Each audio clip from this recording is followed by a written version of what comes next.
Lots to discuss coming out of WWE King and Queen of the Ring in Saudi Arabia, as you now know who the King and Queen of the Ring are for this year, as Gunther won it on the men's side, Nia Jax won on the women's side. That both guarantees them an opportunity now to challenge for the World Championship on their respective brand. We assume Nia Jax is going to face Bayley or whoever the women's champion is on SmackDown at that point. And we know that sets up Gunther to face Damian Priest or someone else, because Priest has to face Drew McIntyre at Clash of the Castle. There's also lots of other possibilities out there before we even get to SummerSlam, which is in August. But that now leaves a question open, and that is what's next for Cody Rhodes. Maybe not just what's next at Clash of the Castle, Money in the Bank, shows like that, but what's Cody's situation at SummerSlam? Because he did beat Logan Paul in Saudi Arabia, and it came with a little interference, we know, in the end, but it wasn't anything that maybe was too glaring to set you up that they were 100% going to a rematch between Cody and Logan Paul, although, keep in mind, SummerSlam is in Cleveland, and the Logan Paul connection there, and, being the hometown, all this stuff, could they put him in that slot to have that opportunity? I think there are better options for Logan Paul, and I'll tell you why in another video coming up soon, something they've teased here recently that we've all been talking about for quite a while. But let's talk about Cody's situation. And I think it's going to be one that when you look down the roster, as we've done many live streams here at Wrestling Reaction, we've looked at all the possible options on SmackDown. He's already faced AJ Styles. We've talked about LA Knight. Cody himself brought up LA Knight in a recent press conference that was after Backlash in France. And in France, he talked about how LA Knight could be someone that he found as an interesting opponent at some point in the future. But it doesn't seem like LA Knight is the option as of right now. Who else is out there, right? We wondered, could Gunther be that person if he was able to win the King of the Ring, choose someone from an opposite brand? That didn't happen. They made it specific. Gunther's going to face the world champion now on Raw, which is Damian Priest as of right now. So for Cody, it seems like when you go down the SmackDown roster, there's really only one true SummerSlam main event level match that's there for him. And before we get into who that is, and you guys probably already have a good idea of where I'm going to go with this, but the Bloodline situation is interesting because we've all talked about, we don't know what's going to happen, about the timeline with everything going on with the Bloodline, when Roman Reigns could return. What does Solo do in the meantime other than just building up this new version of the Bloodline with Tama Tonga, Tonga Loa? When does Jacob Fatu debut? There's a lot of questions with the Bloodline and how they factor into SummerSlam because we don't know when Roman Reigns is going to return. Is he going to be back in time for a match at SummerSlam? Does he return at SummerSlam? These are all questions. But Cody's still the top guy in WWE right now, right? And so you would figure he's going to be slotted into that main event. If he is, you need a main event level opponent. You need a main event level story. And that's where I think the best option now, and really could be the only option, when you look at them trying to keep this brand specific, making sure you keep the brand split in place, the only option at this point is the guy who just came off of this controversial finish, and that is Randy Orton. Because Triple H did address this after King and Queen of the Ring, after the PLE. He addressed that there was some controversy. He mentioned, hey, he's out there. He didn't see it as it happened. He saw it on the replay just like everyone else. And you can tell that Randy Orton's shoulder is up here as the referee counts to 3. Gunther with a little bit of a controversial finish, right? So you can't take Gunther's win away from him at this point, correct? Like, you can't take it back and just do this. You could do the match again. Sure you could. But I don't think you're going to take Gunther's opportunity away. He's already been handed the crown. He's already in a situation where he's set up for that championship match at SummerSlam, whether he's against Priest, McIntyre, or someone else. So now you have to figure out the Cody thing.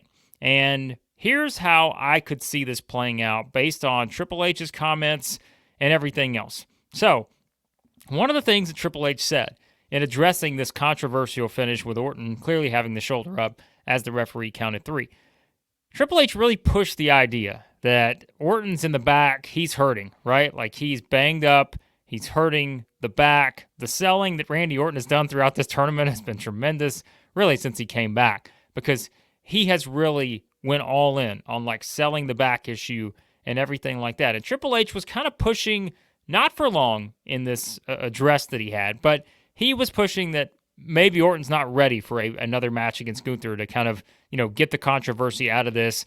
Maybe Orton's not ready to get back in the ring right now. But it's all building up for Randy Orton, right?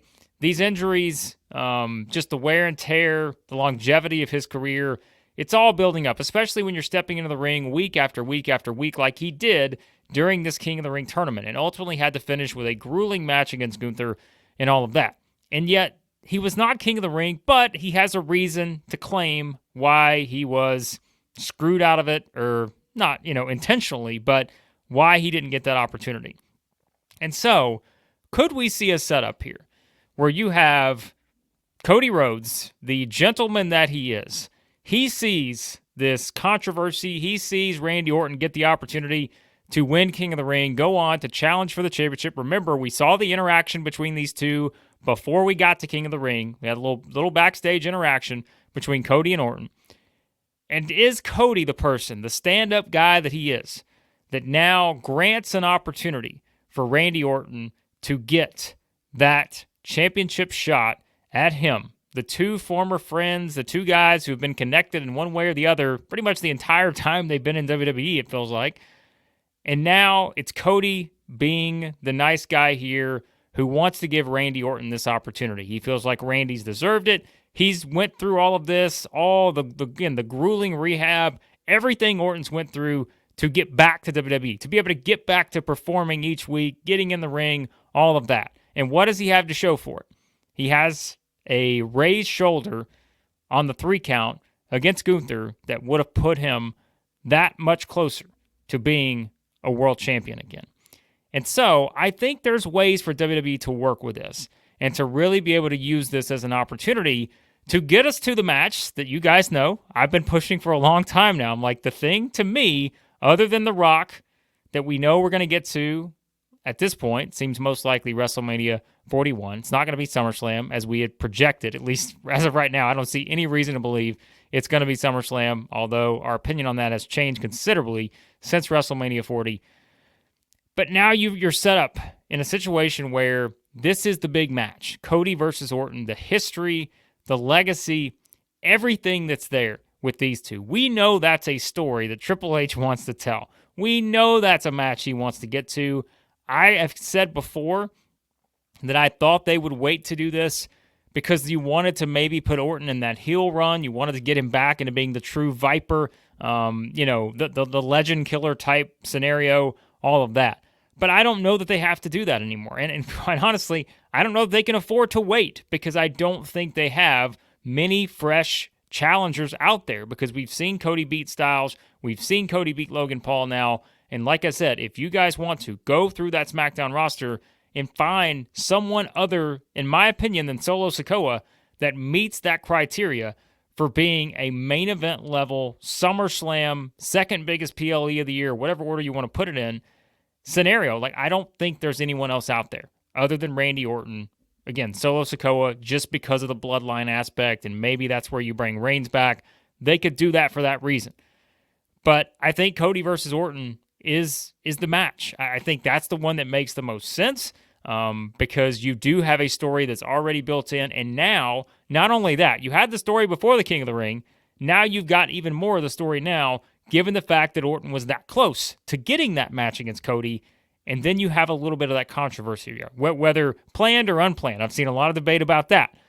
It doesn't matter. You can use it now to be able to really push this story forward as if Cody is trying to give this legend, right, another opportunity, perhaps his last opportunity. And where does Orton go with that? To what lengths will Orton go to try to win this championship, knowing that it may be his last chance at ever being a world champion in WWE?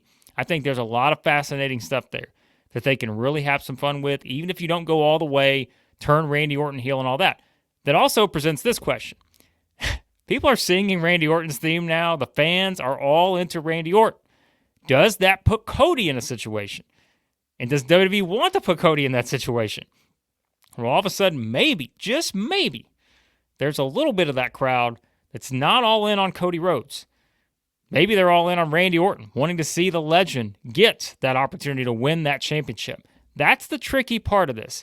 If you decide to go with Cody versus Orton, and it's not made perfectly clear that Orton has become just this, dastardly heel again, if you're going to go babyface versus babyface, Cody versus Orton, you are running the risk that Cody is the one who's getting booed here, and Orton is the one who's getting all the cheers. So that is another question. Do they want to go that direction with Cody right now, this soon into his title reign? Do you really want to put him in that scenario where he is not the clear number one top drawing, fan reaction guy? Like, somebody else is getting cheered in the match. I don't know how many people have been cheering Logan Paul. I don't know how many people have been cheering AJ Styles, although we talk about, sure, Styles is going to get some cheers just by virtue of it being AJ Styles, but he was clearly defined as the heel, right? And so this is where I'm curious to see how they go about this. I think Orton's the best choice, but I don't know that Orton's the best choice in terms of how it puts Cody in a position unless Orton just snaps. And then maybe that makes it more clear. But WWE's got some decision to make when it comes to figuring out how Cody is going to proceed. Maybe not just, again, at Clash of the Castle or Money in the Bank, but who he's going to face at SummerSlam. I think for me at least, Orton's the best opponent right now. He gives him the opportunity to tell the best story. And I don't know that there's a close second unless they just decide to do the Logan Paul rematch or they decide to bring Cody back into the Bloodline stratosphere and he gets a match with Solo Sikoa or something like that. Those are all possibilities. I'm going to go with Orton as the one I would like to see. I think, again, that's the best setup here. But like I mentioned, it does not come without its potential flaws and risks if you put Cody in a match against Randy Orton and you don't want a situation where the crowd potentially turns on Cody. I think that may not be what they're looking for, but you could also use that in the future for some storyline fuel, I guess you could say, if Cody does eventually turn heel at some point down the road, which I don't think will be anytime soon. But would love to know what you guys think. Who should Cody face at SummerSlam? Do you think it should be Orton? Do you think it should be someone else? Let me know your thoughts in the comments as always. Always enjoy the feedback here, guys. And if you haven't already, check out the King and Queen of the Ring live reaction stream that we did. We talked for about 45 minutes about a bunch of different stuff coming out of that show. So check that out. Check out everything else here on the channel. Always appreciate you watching. Hit that subscribe button. Hit the like button on your way out. And again, let me know, who should Cody Rhodes face at SummerSlam?